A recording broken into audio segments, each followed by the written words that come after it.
যেদিন হবে United state of Comilla সেদিন ওরা গ্রিনিস ওয়ার্ল্ডের নাম লেখাবে, কিন্তু এইটা আশা নিয়ে বসে থাকবে, কাজের কাজ হবে না। আমার এবার কাঁচামরিচ লাগবে, রাগ করে লাভ নাই। আচ্ছা যাও, মিষ্টি খাওয়াই দিলাম যাওয়ার সময়।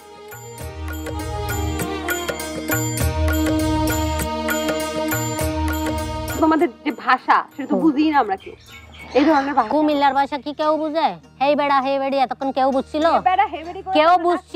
কেউ বুঝছিল এটা? সবাই হাসাহাসি করতেছে। হে বেড়া মানে বেড়া, হে বেড়ি মানে বেড়ি, এটা মানে না বোঝার কি? বেড়া তো কোনো শব্দ নাই। বেড়া কেমনে হয়? পুরুষ হইতে পারে, ছেলে হইতে পারে। তোমরা বেড়াদেরকে কি কও? আমাদের চট্টগ্রামের ভাষায় বলে যে ফুয়া। কিন্তু ফুয়া মাছ, এটা ফুয়াতে চন্দ্রবিন্দু আছে, এটাতে নাই। ওরে চন্দ্রবিন্দু দিয়ে এই সব। এবার আমার ধন্যবাদ লাগবে।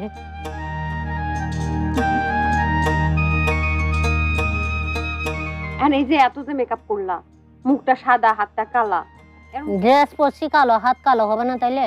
ড্রেসের সাথে তো হাত কালো হওয়ার কোনো অবশ্যই আছে।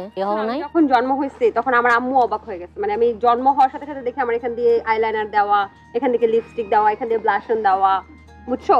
এখানে গাল কাটা নাক কাটা, এটা আমার আম্মু আব্বু অবাক হয়ে গেছে। গাল কাটা নাক কাটা গুলো এখন গেল কই তাহলে? আরে বাবা, এই যে গাল কাটা বুঝো না, মেকআপ এই যে এইভাবে নাক কাটতে হয়, গাল কাটতে হয়। এই তো যারা মেকআপ সুন্দরী তাদের এরকমই হয়। আমি মেকআপ সুন্দর, আমি অবশ্যই। বিউটি, তুমি পানিতে পড়া দিলে ওই মেকআপ উঠবে না। দিয়ে দেখবো। বাদগুলা নিয়ে আসেন তো। Thank you. আরাধ্য গিল্লাই, আরাধ্য কানলাই, এটা মানে কি? মেহমানরা হাবানোর লগে লগে আমরা নিজেরা একটু মেহমানদারি করি, মাঝে মাঝে নিজেরা মেহমানদারি করেন, খুব ভালো লাগে। তৈরি হয়ে গেল আমাদের মলা মাছ দিয়ে কাঁচা আম। আমার মনে হয় এই কাঁচা আমের